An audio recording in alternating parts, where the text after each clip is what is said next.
Good morning fifth standard student बच्चों, हमारी परीक्षा हो चुकी है और हम आज से रिवीजन ले रहे हैं।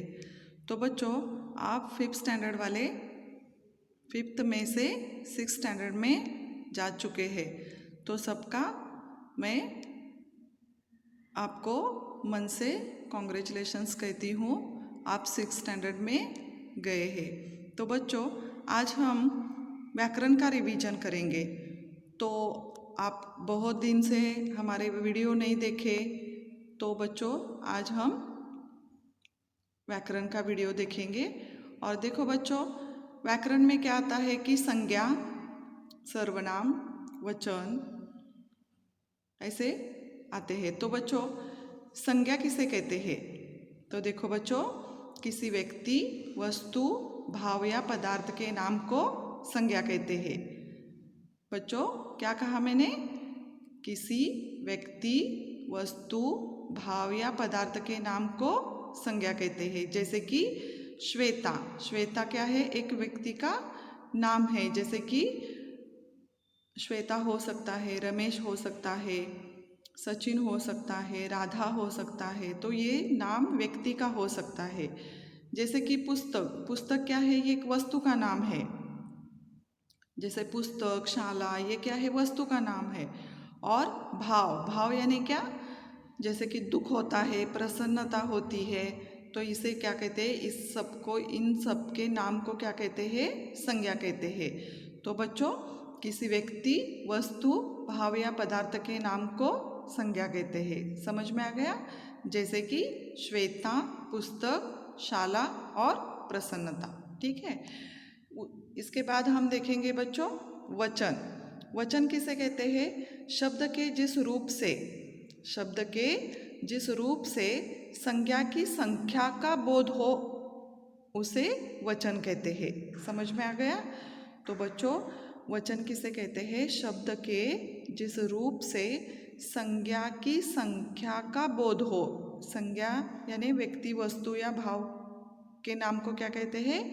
संज्ञा कहते हैं। तो इसके संख्या का बोध हो, उसे क्या कहते हैं? वचन कहते हैं। ठीक है।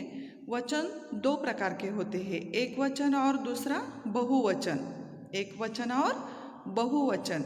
एक वचन में एक संख्या का बोध होता है और बहुवचन में कई संख्या का बोध होता है। जैसे देखो, एक वचन में पेंसिल, एक पेंसिल, लड़की, एक लड़की,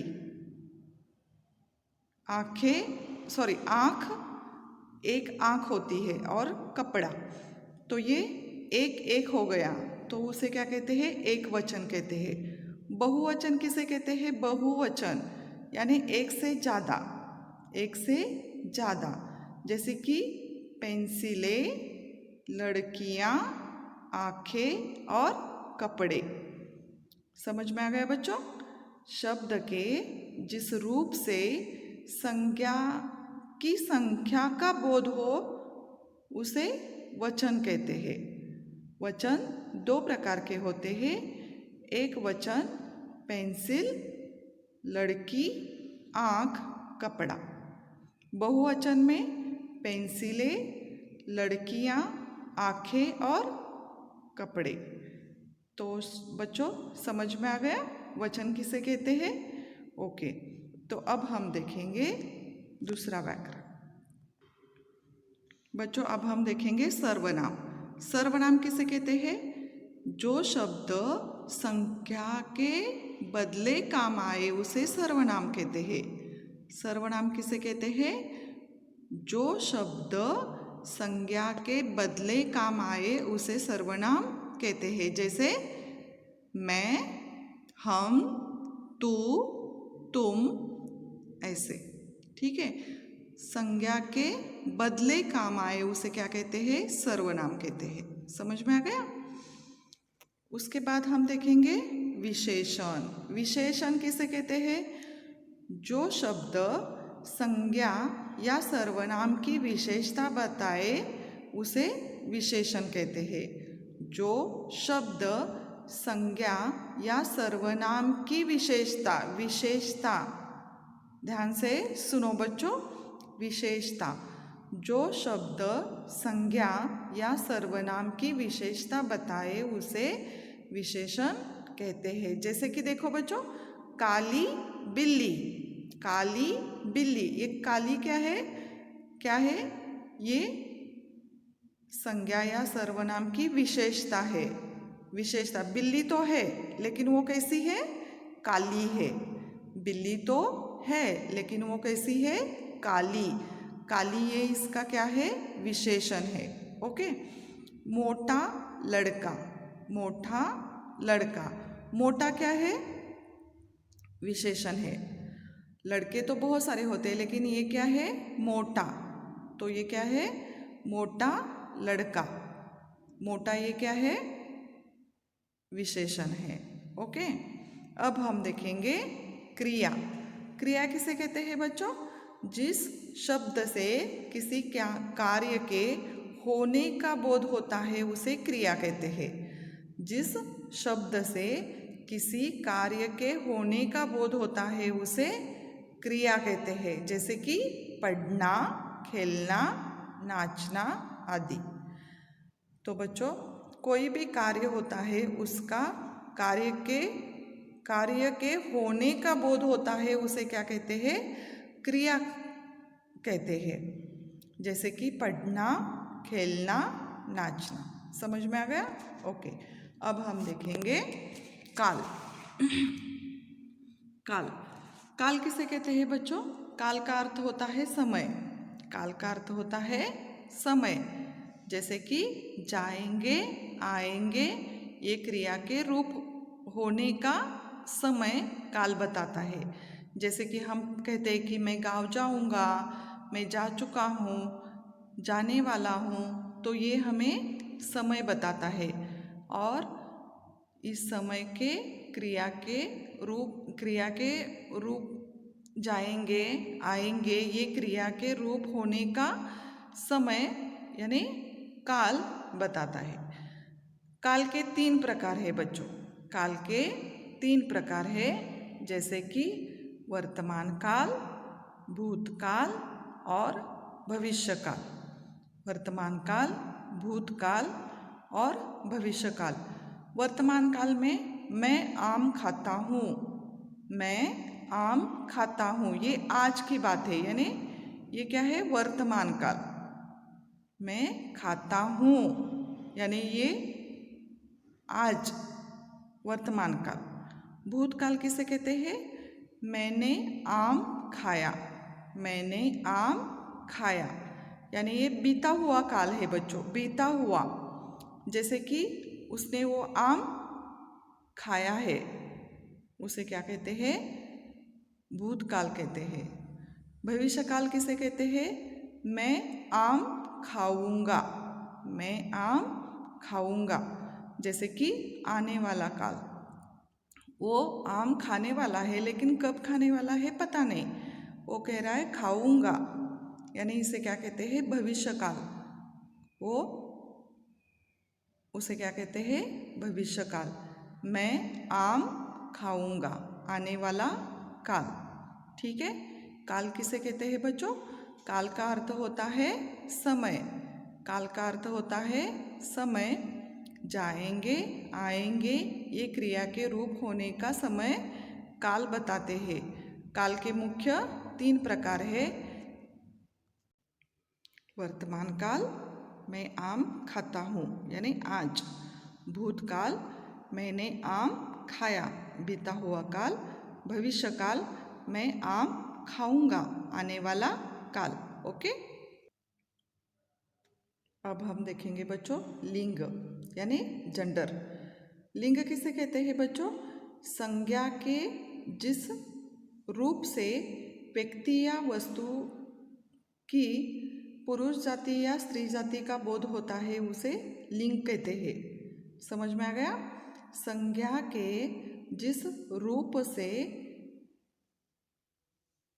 व्यक्ति या वस्तु की पुरुष जाति या स्त्री जाति का बोध होता है उसे लिंग कहते हैं। समझ में आ गया। हिंदी भाषा में 2 लिंग है। हिंदी भाषा में 2 लिंग होते हैं, एक है पुल्लिंग और दूसरा स्त्रीलिंग। पुल्लिंग किसे कहते हैं?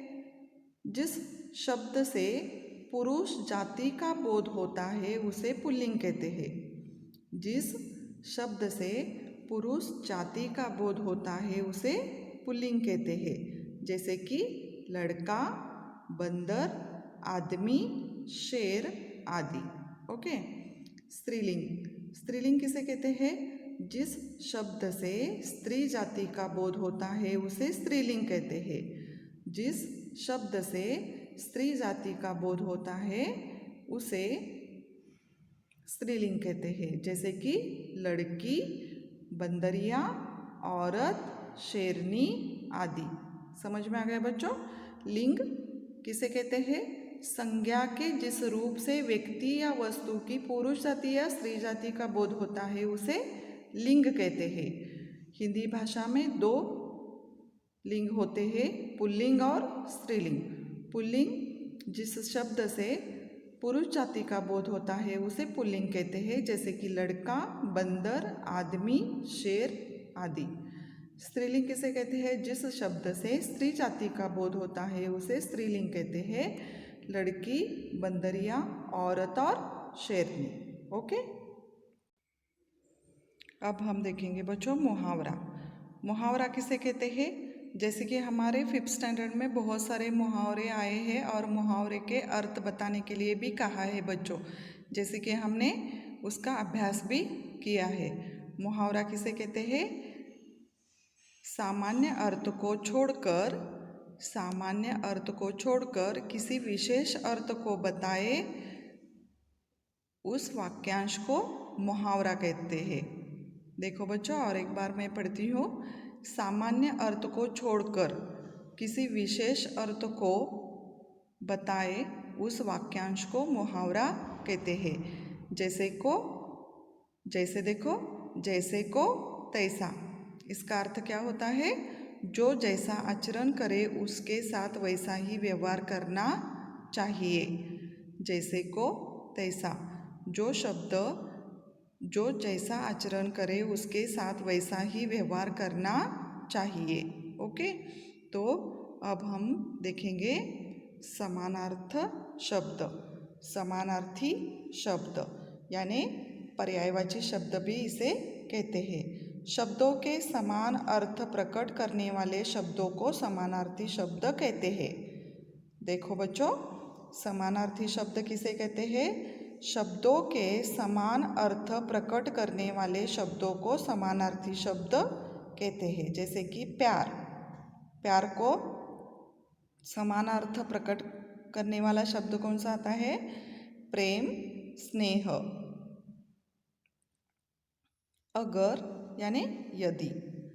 3 नंबर शिक्षक यानी अध्यापक या गुरु। समझ में आ गया बच्चों। समानार्थी शब्द किसे कहते हैं? शब्दों के समान अर्थ प्रकट करने वाले शब्दों को समानार्थी शब्द कहते हैं। जैसे कि प्यार यानी प्रेम और स्नेह, अगर आदि, शिक्षक, अध्यापक या गुरु। ठीक है। तो बच्चों, हमने यहाँ बहुत सारे व्याकरण देखे। व्याकरण की परिभाषा हमने यहाँ पर देखी है और उदाहरण भी हमने देखे हैं। तो बच्चों, जैसे मैंने आपको ये दे दिया है, आपको क्या करना है कि ये सारे व्याकरण जो है वो पढ़ना है और अपने नोटबुक में लिखना है। ठीक है बच्चों, समझ में आ गया।